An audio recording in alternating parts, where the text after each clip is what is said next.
Did you know the Flatwoods Monster is real? More real than your cousin's MLM side hustle. And just as impossible and awkward to explain at Thanksgiving. Today I uncover one of the most bizarre, most anti-establishment tales in American lore. The Flatwoods Monster. A creature so ungovernable, so regulation-proof, it made even the feds sweat through their clip-on ties. Let's rewind.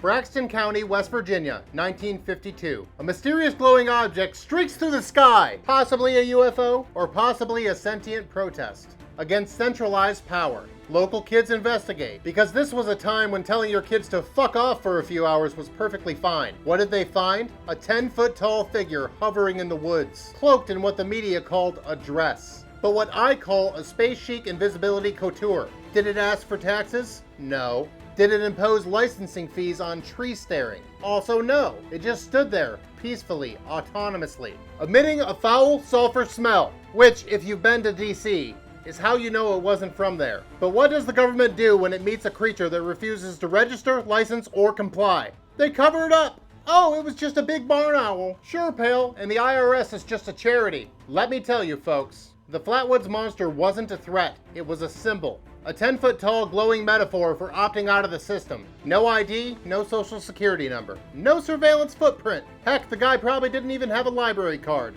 The creature wasn't attacking. It was simply standing its ground in the woods, on unzoned property. And for that they labeled it a monster? If loving liberty makes you a monster, then folks, paint me green and give me a glowing visor. So to the Flatwoods Monster, wherever you are, whether you're orbiting Earth or running a Bitcoin farm in Montana, we salute your sovereignty. You're a beacon to anyone who's ever felt too weird for this world, too shiny for this timeline, and too sulfur-scented for polite company. Stay skeptical, stay off the grid. And remember, you don't need a permit to hover in the forest if the Constitution is already in your bloodstream.